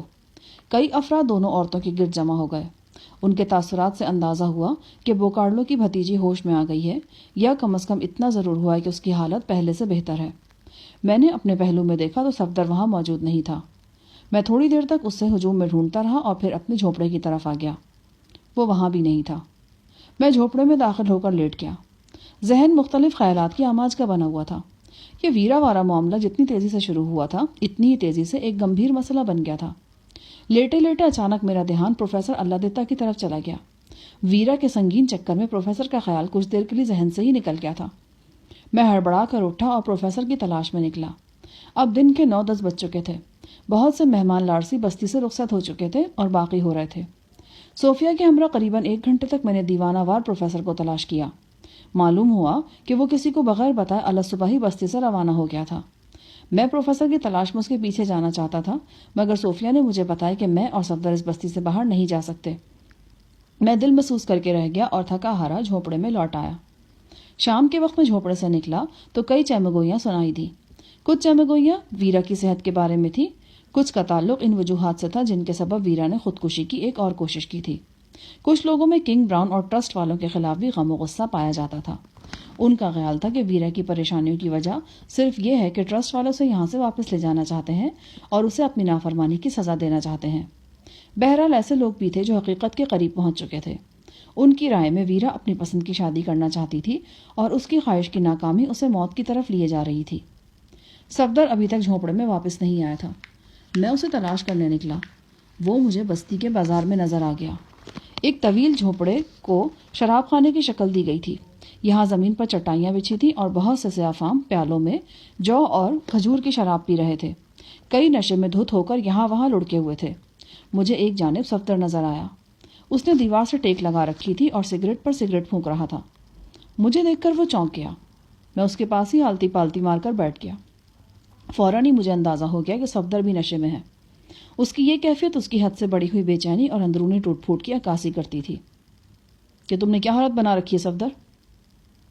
میری کچھ سمجھ میں نہیں آ رہا شاہجہاں صاحب۔ یہ لڑکی میرے لیے عذاب بن کر رہ گئی ہے۔ میں نے آپ سے کہا تھا نا کہ مجھے یہاں سے لے جائیں، لیکن آپ نے میری بات نہیں مانی۔ تم اپنے ذہن پر اتنا بوجھ کیوں لے رہے ہو؟ تمہارا کوئی قصور نہیں ہے۔ نہیں شاہجہاں صاحب، اب مجھے لگ رہا ہے کہ میرا قصور ہے۔ یقیناً مجھ سے بھی کہیں نہ کہیں غلطی ہوئی ہے۔ تو پھر اب کیا ہو سکتا ہے؟ یہی تو میں سوچ رہا ہوں۔ ایک بات ہمیں بھی ٹھنڈے دل سے سوچنی چاہیے، کوئی یوں ہی تو اپنی جان نہیں لے لیتا۔ ہاں یہ بات تو ہے۔ مجھے ڈر ہے کہ وہ بچ گئی تو پھر وہی کرے گی جو 2 مرتبہ پہلے کیا اس نے، اور اگر وہ مر گئی تو اس کا خون ساری زندگی میں اپنی گردن پر محسوس کرتا رہوں گا۔ صفدر کی آواز میں نقاہت اور پسپائی تھی۔ وہ مجھے بہت حد تک بدلا ہوا نظر آتا تھا۔ یوں لگتا تھا کہ وہ ویرا کی سرکش اور موز اور محبت صفدر جیسے شخص کے اندر بھی دراڑیں ڈال رہی ہے۔ وہ اس محبت کی طوفانی ضربوں کو دل کی گہرائی سے محسوس کر رہا تھا اور گزرنے والی ہر گھڑی کے ساتھ بے حال ہوتا جا رہا تھا۔ وہ کچھ بھی تھا لیکن بے رحم یا شفاق نہیں تھا، اور اس میں آنے والی تبدیلی اس کی اسی خاصیت کو ظاہر کر رہی تھی۔ میں نے صفدر کو بھی بتایا کہ پروفیسر ہم سے ملے بغیر بستی سے چلا گیا ہے۔ میری طرح صفدر کو بھی پروفیسر کے اچانک چلے جانے کا افسوس تھا۔ ایک بار پھر ہمارے ہونٹوں کی بات ہونٹوں پہ ہی رہ گئی۔ ہم پروفیسر کو اس کی لاڈلی بیٹی کے بارے میں ایک خوشکن اور یادگار اطلاع نہیں دے سکے تھے۔ اب ہمیں دوبارہ پروفیسر کا انتظار کرنا تھا۔ اگلے 24 گھنٹے کافی پریشانی میں گزرے۔ صفدر بالکل گمسم تھا۔ میں اسے باتوں میں لگانے کی کوشش کرتا رہا، لیکن وہ میری 10 باتوں کے جواب میں بس ایک ہی بات کرتا، اور وہ بھی بجھے دل کے ساتھ۔ 1-2 بار اس نے یہ بھی کہا کہ وہ اس بستی سے بلکہ اس علاقے سے ہی نکل جانا چاہتا ہے، لیکن اسے یہ بھی معلوم تھا کہ یہاں سے نکلنا اتنا آسان نہیں۔ ہم کنگ براؤن کے قیدی تھے اور اس کے قیدیوں کے لیے چھٹکارا ایسا سہل نہیں تھا۔ جو کنگ کی سلطنت کی ناقابل عبور حدود کو عبور کرنے کی کوشش کرتے تھے، انہیں کیمپس کی خوفناک بھول بھلائیوں میں بھگا بھگا کر مار دیا جاتا تھا۔ ولی عہد ماسٹر اسکی اور اس کے دوستوں کے لیے ایسی سزاؤں پر عمل درآمد سے ایک دلچسپ تفریح کا سامان مہیا ہوتا تھا۔ اگلے روز شام کو مجھے ایک زبردست ذہنی جھٹکا لگا۔ میں ذرا دیر ہوا خوری کے لیے صفدر کو جھیل کے کنارے لے آیا۔ دن کی تمازت شام کی پرچھائیوں کے ساتھ ہی ڈھل گئی تھی۔ کثرتی جسموں والے سیاہ فام مرد چھوٹی بڑی کشتیاں لیے ہوئے ادھر سے ادھر آ جا رہے تھے۔ جھیل کے شفاف پانی میں ڈوبتے سورج کا عکس تھا۔ اچانک صفدر نے کہا، شاہجہاں صاحب، آپ مجھے کیسا انسان سمجھتے ہیں؟ کیا مطلب؟ آپ کے نزدیک میرا کردار کیا ہے؟ کیا میں ایک مضبوط شخص نہیں ہوں؟ کیا میری سوچ سطحی ہے؟ کیا میں اپنے فیصلے جذبات سے کرتا ہوں؟ میرا خیال ہے کہ تمہارے ان تینوں سوالوں کا جواب نفی میں ہے۔ شاہجہاں صاحب، چند ہفتے پہلے تک میں رومانیت کو کوئی اہمیت نہیں دیتا تھا۔ میرے نزدیک پیار محبت کا نمبر بہت سی دیگر انسانی ضروریات کے بعد آتا تھا۔ لیکن اب کیا ہے؟ میں شادی کرنا چاہتا ہوں جناب۔ صفدر نے عجیب غیر مانوس لہجے میں کہا، کس کے ساتھ؟ ویرا کے ساتھ۔ کہ تم کیا کہہ رہے ہو صفدر؟ تم جانتے ہو تم ایسا نہیں کر سکتے. تمہاری محبت انجم ہے. وہ سادہ دل لڑکی پاکستان میں تمہارا انتظار کر رہی ہے. تم نے بھی اس سے عہد و پیمان باندھ رکھے ہے. کیا تم وہ سب کچھ بھول جاؤ گے؟ میں نے ہر پہلو پر بہت گہرائی میں جا کر سوچا جناب. آخر اسی نتیجے پر پہنچا کہ میں ویرا جیسی لڑکی کا خون اپنے سر نہیں لے سکتا. وہ میری وجہ سے 2 دفعہ موت کے منہ میں گئی ہے. اگر اس نے پھر وہی کچھ کیا جو پہلے کرتی رہی ہے اور اس کی جان چلی گئی تو میں خود کو ساری زندگی معاف نہیں کر سکوں گا. صفدر، میرے خیال میں یہ بے حد اہم فیصلہ ہے. اس نوعیت کے فیصلے کرنے سے پہلے ہمیں سوچ بچار کرنی چاہیے. میں نے بہت سوچ بچار کیے جناب. اب میں تھک سا گیا ہوں. صفدر کے لہجے میں واقعی صدیوں کی تھکن اتری ہوئی تھی. اب مجھے یوں محسوس ہونے لگا جیسے صفدر کے سینے میں بھی وہی ناقابل برداشت آگ بھڑک اٹھی تھی جو ویرا کے سینے میں بھڑکی ہوئی ہے اور اسے زندگی اور موت سے بیگانہ کر رہی ہے. اس حسین لڑکی کا جذبہ اتنا شدید اور سرکش تھا کہ اس کی جان خود بخود اس کی ہتھیلی پر آ گئی تھی. اور جب کسی فرد کی جان اس کی ہتھیلی پر آ جاتی ہے تو اس کے اندر انہونی کو ہونی میں بدلنے کی طاقت پیدا ہو جاتی ہے. اگلا دن میرے لیے ایک اور ذہنی دھچکا لے کر آیا. میں صبح سویرے اٹھ گیا تھا اور جھیل پر نہا کر واپس آیا تھا. میرے بعد صفدر نہانے چلا گیا. صفدر کے جانے کے چند ہی منٹ بعد بوکارلو وہاں آ دھمکا. اس کا زخمی ہاتھ بدستور پٹیوں میں جکڑا ہوا تھا. میں نے اس سے ویرا کی خیر خیریت دریافت کی. اس نے اظہار اطمینان کرنے کے بعد کہا، میرا خیال ہے کہ ویرا کی حالت کے سنبھلنے میں صفدر کا بھی کردار ہے. ویرا سے شادی پر رضامندی ظاہر کر کے اس نے ویرا کے جسم میں نئی زندگی پھونک دی ہے. شاید کوئی قیمتی سے قیمتی دوا بھی وہ اثر نہ کرتی جو صفدر کے 2 بولوں نے کیا ہے. میں حیران رہ گیا. مجھے ہرگز توقع نہیں تھی کہ صفدر مجھ سے حتمی مشورہ کیے بغیر یوں اس بات کو آگے بڑھا دے گا. میری طرح شاید بوکارلو کو بھی توقع نہیں تھی کہ صفدر نے یہ بات میرے علم میں لائے بغیر آگے چلائی ہوگی. وہ اس انداز سے بات کر رہا تھا جیسے میں صورتحال سے پوری طرح باخبر ہوں. زندگی میں پہلی بار مجھے صفدر کے رویے پر ہلکے سے دکھ کا احساس ہوا. ایک دیرینہ دوست اور غمخوار کی حیثیت سے اس نے مجھے وہ اہمیت نہیں دی تھی جس کا میں حقدار تھا. جلد ہی دکھ اور تعصب کی یہ لہر گزر گئی. مجھے صفدر کی پریشانی اور اس کی ابتر ذہنی کیفیت کا خیال آیا. وہ بری طرح اپسٹ تھا. شاید اس کی یہی ابتر کیفیت تھی جس کے بہاؤ میں بہہ کر اس نے تن تنہا یہ فیصلہ کر لیا تھا. بوکارلو خاموشی سے مجھے گھور رہا تھا. کیا بات ہے؟ تم سوچ میں پڑ گئے ہو؟ کچھ نہیں. میں سوچ رہا تھا کہ اگر صفدر پہلے ہی رضامندی ظاہر کر دیتا تو یہ سب کچھ نہ ہوتا جو ہوا ہے. میرا مطلب ہے کہ مس ویرا کو 2 مرتبہ موت کے منہ میں نہ جانا پڑتا. میں نے بات بنائی. بوکارلو نے اپنی بڑی بڑی سحر انگیز آنکھیں میرے چہرے پر جمائیں. کچھ دیر تک اپنے لمبے بالوں میں وہ انگلیاں پھیرتا رہا. پھر گہری سانس لے کر بولا، شاہ جہان، تم جس قدر صفدر کے قریب ہو اتنا اور کوئی نہیں ہے. میں تم سے وہ بات کرنا چاہتا ہوں جو ابھی تک صفدر سے بھی نہیں کی. بوکارلو کی بات سے مجھے اندازہ ہوا کہ بوکارلو اور صفدر میں پہلے بھی براہ راست گفتگو ہو چکی ہے. میں ہمتن گوش ہوں جناب. جھونپڑے کی کھڑکی میں سے سورج کی روشنی ایک چمکیلے ستون کی طرح داخل ہو رہی تھی. بوکارلو اس ستون کی روشنی میں تھا. یوں لگتا تھا کہ اس کے سر میں سے روشنی پھوٹ رہی ہے. اس کی سرخ آنکھیں ہمیشہ سے زیادہ سرخ اور گمبھیر نظر آ رہی تھیں. ویرا اور تمہارے دوست کی شادی مقامی رسم و رواج کے مطابق بوبو دیوتا کے سامنے ہوگی. بس یہی ایک طریقہ ہے جس سے اس شادی کو قبیلے کا تحفظ حاصل ہو سکتا ہے اور قبیلے کی طاقت اس رشتے کی پشت پناہ بن سکتی ہے. تم میری بات سمجھ رہے ہو نا؟ جی. تم جانتے ہی ہو ٹرسٹ والے ہر صورت ویرا کو واپس لے جانا چاہتے ہیں. جب انہیں معلوم ہوا کہ ہم نہ صرف ویرا کو قبیلے میں روکے ہوئے ہیں بلکہ اپنی مرضی سے اس کی شادی بھی کر دی ہے تو وہ لوگ مزید سیخ پا ہوں گے. ممکن ہے انہیں یہ بھی معلوم ہو جائے کہ یہ شادی ٹرسٹ کے ایک مفرور پردے سے کی گئی ہے. ایسی صورت میں وہ جتنا بھی چیخیں چلائیں وہ کم ہے. ان حالات میں لارسی قبیلے کی طاقت ہی ہے جو ٹرسٹ والوں کو کسی جارحانہ اقدام سے باز رکھ سکتی ہے. شاید تمہیں معلوم ہو ان جنگلات میں لارسیوں کی 5 چھوٹی بڑی بستیاں موجود ہیں. ان بستیوں کے لشکریوں کی مجموعی تعداد ہزاروں میں ہے. اگر کسی ایک ایشو کے سبب یہ سب لوگ ایک جگہ اکٹھے ہو جائیں تو بہت بڑی قوت بن سکتے ہیں. کنگ کے لیے کسی بھی طور یہ ممکن نہیں ہوگا کہ وہ کسی ایسی قوت کو للکارنے کی جرات کر سکے. وہ زیادہ سے زیادہ یہ کرے گا کہ اپنے خون کے گھونٹ پی کر رہ جائے گا. میرا خیال ہے کہ تمہیں میری بات سمجھ آ رہی ہے. بوکارلو نے ایک مرتبہ پھر مجھے گہری استفساری نظروں سے دیکھا.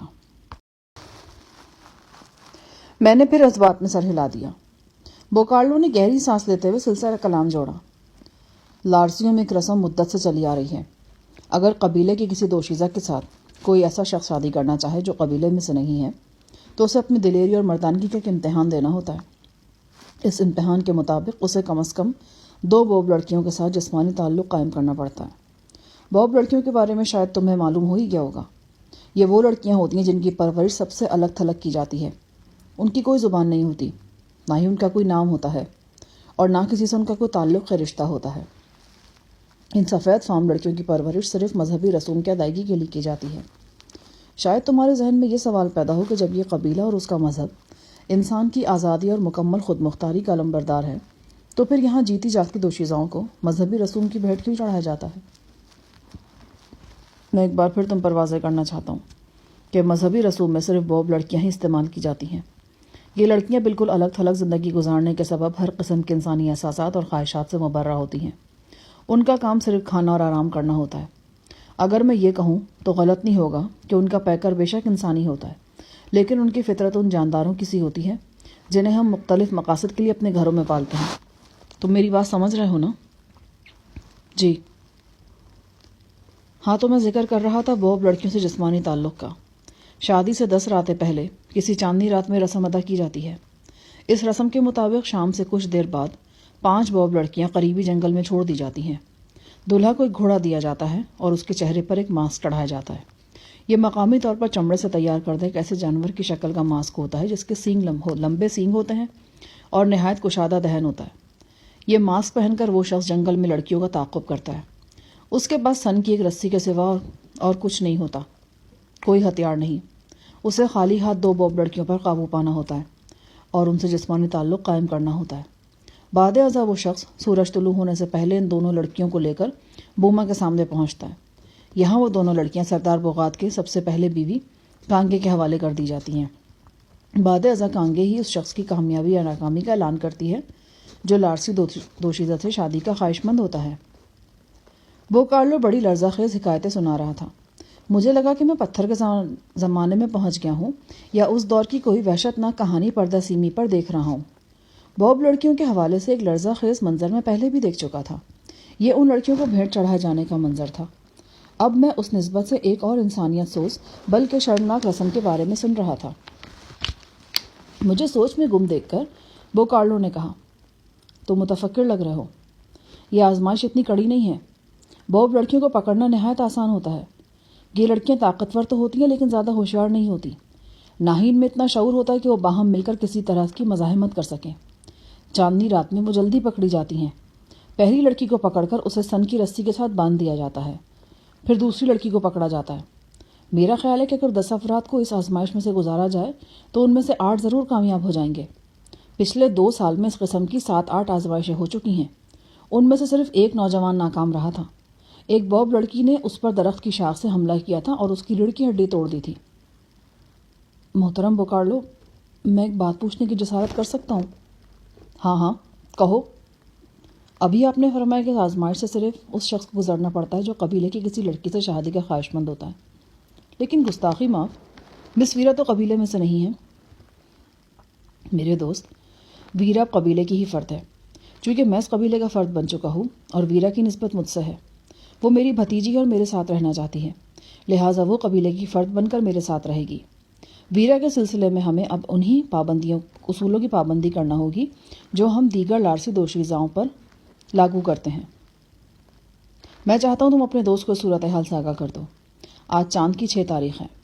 2-4 دن تک چاندنی راتیں شروع ہو جائیں گی۔ ہم کسی بھی رات کا انتخاب کر سکتے ہیں۔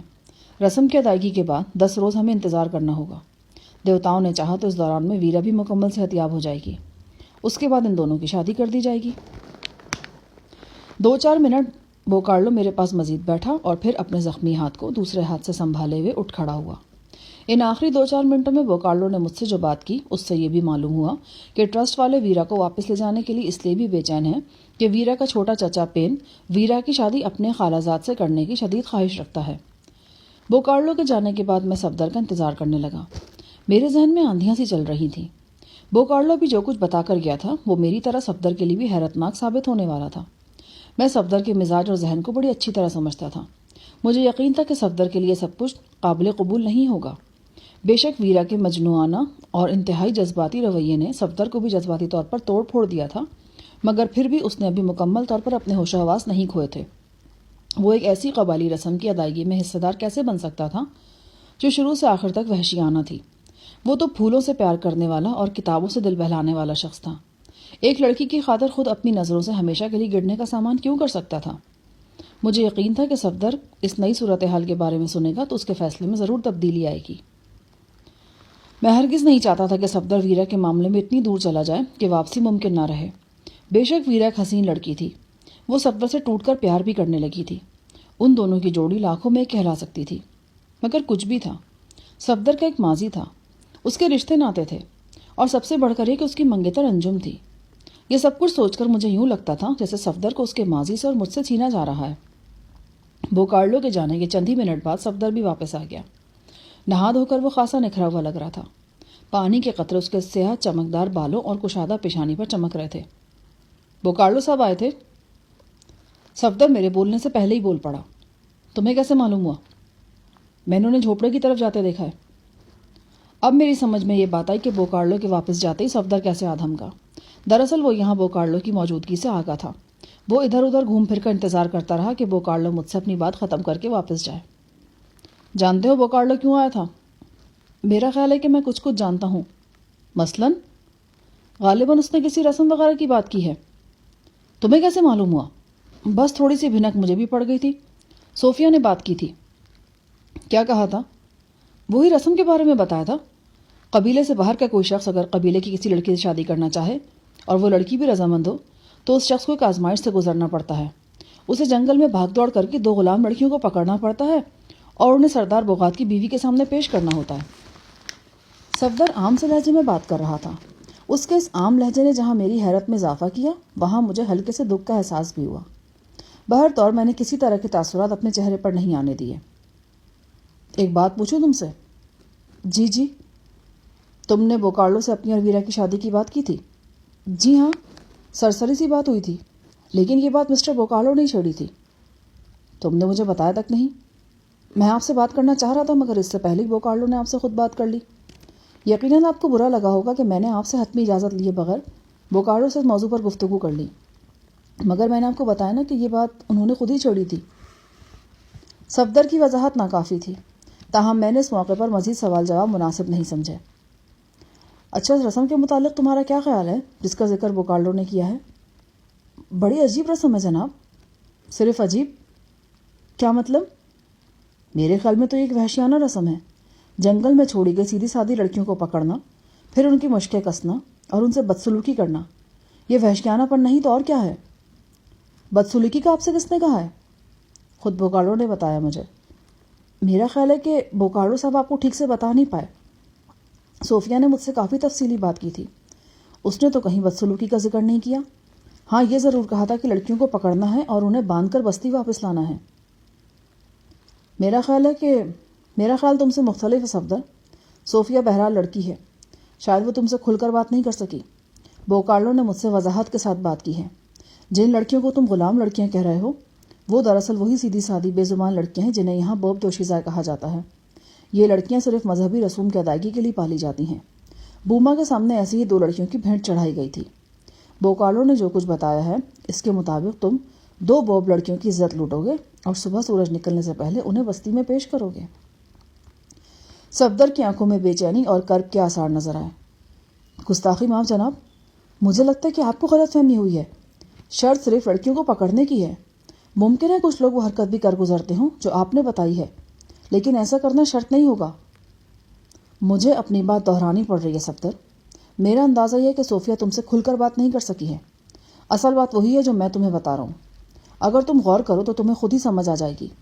آخر لڑکیوں کو پکڑنے کے بعد سردار کی بیوی کے سامنے پیش کرنے کی شرط کیوں رکھی گئی ہے؟ میں کافی دیر تک صفدر کو اس گفتگو کی تفصیل بتاتا رہا جو میرے اور بوکارلو کے درمیان ہوئی تھی۔ صفدر اب کچھ خاموش نظر آنے لگا تھا۔ اگلے روز الگ صبح بوکارلو ہمارے جھونپڑے پر پہنچا۔ اس کے ساتھ 2 حبشی گھڑ سوار تھے۔ ایک خالی گھوڑا ان کے عقب میں تھا۔ بوکارلو نے صفدر سے کہا کہ اسے ان گھڑ سواروں کے ساتھ جانا ہے۔ گستاخی معاف، مجھے کہاں جانا ہوگا؟ بس تھوڑی سی سیر و تفریح کرانی ہے تمہیں۔ جھیل کے شمال میں جو جنگل ہے وہاں کچھ دیر گھوم پھر کر واپس آ جاؤ۔ اس تفریح کے مستقبل قریب میں تمہیں بہت فائدہ ہوگا۔ بوکارلو کا لہجہ معنی خیز تھا۔ اب بوکارلو کی بات صفدر کے ساتھ ساتھ میری سمجھ میں بھی آ رہی تھی۔ بوکارلو کی بات کا تعلق اسی گھناؤنی روایت سے تھا جس کا ذکر خیر کل بوکارلو نے کیا تھا۔ صفدر کو وہ لوکیشن دکھائی جا رہی تھی جہاں اس نے چاندنی رات میں بوب لڑکیوں کو پیچھا کرنا تھا اور انہیں پکڑنا تھا۔ صفدر عجیب کشمکش میں نظر آ رہا تھا۔ یوں لگتا تھا کہ وہ بہت کچھ چاہنے کے باوجود کچھ بھی نہیں کہہ پا رہا۔ اس نے ایک دو بار الجھن آمیز نظروں سے میری طرف بھی دیکھا۔ بوکارلو نے صفدر کو گھڑ سواروں کے ہمراہ رخصت کر دیا اور مجھے یہ بتا کر کہ صفدر شام سے پہلے آ جائے گا واپس، بوما کی طرف چلا گیا۔ اس کا ہاتھ مسلسل پٹی میں جکڑا رہتا تھا اور اس میں سے تیز دوا کی بو اٹھتی تھی۔ بوکارلو کے زخم کے بارے میں ہم نے جو کچھ سنا تھا وہ درست ثابت ہو رہا تھا۔ بہترین علاج معالجے کے باوجود زخم جوں کا توں موجود تھا۔ صفدر کے جانے کے بعد میں جھونپڑے میں اکیلا رہ گیا۔ تاہم میری تنہائی ایک نسوانی وجود نے جلدی ختم کر دی۔ یہ وجود ویرا کا تھا۔ وہ سفید لباس میں تھی، ہمیشہ کی طرح شانوں پر بال بکھرے ہوئے تھے۔ چند روز پہلے جو زردی اور غیر معمولی نقاہت میں نے اس کے چہرے پر دیکھی تھی وہ خاصی حد تک دور ہو چکی تھی۔ اس کی کلائی پر ایک چھوٹی سی پٹی موجود تھی۔ یہ پٹی اس زخم کی نشانی تھی جو چند روز پیشتر ویرا نے خود اپنی کلائی پر لگایا تھا۔ اس کی آنکھوں میں آنسوؤں کی نمی تھی۔ وہ لرزہ آواز میں بولی، میں آپ سے بہت شرمندہ ہوں۔ میں جانتی ہوں میری وجہ سے آپ دونوں کو اور خاص طور پر آپ کو بہت تکلیف پہنچی ہے۔ میرا رویہ آپ کے لیے مسلسل غم و غصے کا سبب بن رہا ہے۔ غم و غصے کا تو نہیں، ہاں تم غم کا کہہ سکتی ہو۔ یہ زندگی ہمارے پاس قدرت کی امانت ہے، اسے یوں بدل ہو کر گنوانے کی کوشش کرنا کسی طور بھی دانش مندی نہیں ہے۔ میں تو یہ سمجھتا ہوں زندگی کتنی بھی غمگین ہو، کتنی بھی کٹھن ہو، بہرحال قدرت کا انعام ہوتی ہے۔ میں نے کہا نا کہ میں بہت شرمندہ ہوں۔ میں نے اس کے لب و لہجے پر غور کیا۔ اس کا یہ بچے کا سا لہجہ تھا جو غلطی تو تسلیم کر رہا ہو مگر آئندہ غلطی سے اجتناب کرنے کا وعدہ نہ کر رہا ہو۔ اس کی باتوں میں وہ میرے پاس بیٹھ گئی اور باتیں کرنے لگی۔ اس کی باتوں میں مٹھاس تھی اور محبت کی خوشبو تھی، وہ محبت جو صفدر کے لیے تھی اور جو کسی خواب دیدہ آتش فشاں کی طرح اچانک ویرا کے اندر جا کر اس کی پوری ہستی پر چھا گئی تھی۔ گفتگو کے دوران میں اس نے ایک ناقدانہ نگاہ جھوپڑے کے طول و عرض پر ڈالی اور اٹھ کھڑی ہوئی۔ کیا ہوا؟ یہاں کی حالت کتنی ابتر ہو رہی ہے، کوئی بھی چیز ٹھکانے پر نہیں ہے۔ میں ذرا چیزوں کو سنبھال لوں۔ ارے یہ کیا کر رہی ہو؟ تم کوئی عام لڑکی نہیں ہو، کنگ براؤن، بوکارلو اور پین جیسے محترم لوگوں کی بھتیجی ہو۔ ہم بے حیثیت لوگ تم سے خدمت کروانے کا سوچ بھی نہیں سکتے، کیوں ہمارا تماشا بنانے کا ارادہ کر رہی ہو؟ اگر آپ بھی ایسی باتیں کریں گے تو پھر آپ میں اور ٹرسٹ والوں میں کیا فرق رہ جائے گا؟ وہ بھی انسانوں کو طبقوں میں بانٹتے ہیں اور آپ بھی۔ میں نے بڑی مشکل سے ویرا کو سمجھایا اور اس کے ارادے سے باز رکھا۔ اسی دوران میں صوفیہ جھونپڑی میں پہنچ گئی۔ ویرا کو اپنے ساتھ وہ لے کر چلی گئی۔ میں بھی باہر نکل کر جھیل پر پہنچ گیا۔ کنارے کنارے چلتا شمال کی جانب بڑھنے لگا۔ جھیل کے اندر چند من چلے افراد ڈونگوں کی ریس لگا رہے تھے۔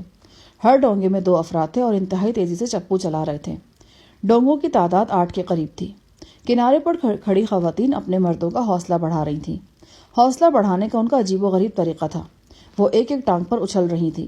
ان کے دونوں ہاتھوں میں کھجور کی بڑی بڑی شاخیں تھیں جنہیں وہ لہرا رہی تھیں۔ میں اس منظر کو دیکھتا آگے بڑھ گیا۔ کچھ آگے درختوں کے درمیان مجھے گھڑ سواروں کی سرگرمی نظر آئی۔ میں نے کئی ننگ دھڑنگ گھڑ سواروں کے ہاتھ میں نیزے دیکھے، لیکن حیرت کی بات یہ تھی کہ نیزوں کے پھل لوہے کی بجائے لکڑی کے تھے۔ جلد ہی مجھے اندازہ ہوا کہ یہاں کوئی فوجی مشق قسم کی کارروائی ہو رہی ہے۔ میں نے آگے جانا چاہا مگر مسلح گھڑ سواروں نے مؤدب انداز میں مجھے آگے بڑھنے سے روک دیا۔ میں وہیں جھیل کے قریب بیٹھ گیا اور جو کچھ دکھائی دے رہا تھا اسی پر اکتفا کرنے لگا۔ درختوں کے اندر سے گاہے گاہے نعروں کی صدا آتی تھی۔ کسی وقت کوئی گھڑ سوار ٹولی برق رفتاری سے نمودار ہوتی اور دوبارہ درختوں میں اجھل ہو جاتی۔ اسی جنگی مشق کے دوران مجھے چند گھڑ سوار بچے بھی نیزے لہراتے نظر آئے۔ ان بچوں کو دیکھ کر نہ جانے کیوں میرا ذہن خواہ مخواہ عسقی کی طرف چلا گیا۔ شیطان ابن شیطان کے حیرت انگیز شب و روز میری نگاہوں کے سامنے گھوم گئے۔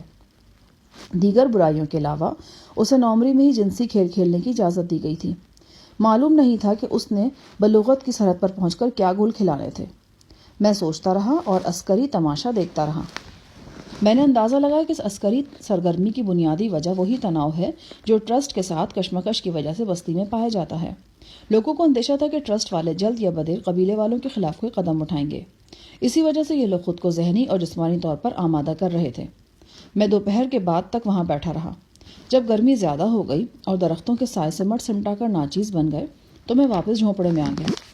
جھوپڑے میں داخل ہوتے ہی مجھے اندازہ ہو گیا کہ ویرا اپنی مرضی کر کے رہی ہے۔ جھوپڑا آئینہ بنا ہوا تھا، ہر چیز ترتیب سے رکھی ہوئی تھی۔ میرے اور صفدر کے استعمال کی اشیاء بڑے قرینے سے رکھی تھیں۔ ہمارے کچھ کپڑے وہ دھلوانے کے لیے اپنے ساتھ لے گئی تھی۔ ایک طرف تپائی پر تشت پہ کچھ رکھا تھا جسے خان پوش سے ڈھانک دیا گیا تھا۔ میں نے خان پوش اٹھایا۔ یہ ویسی ہی کھیر تھی جیسی کچھ دن پہلے صوفیہ نے ہمیں خود پکا کے کھلائی تھی۔ اس مرتبہ کھیر پہلے سے بہتر اور خوش شکل نظر آ رہی تھی۔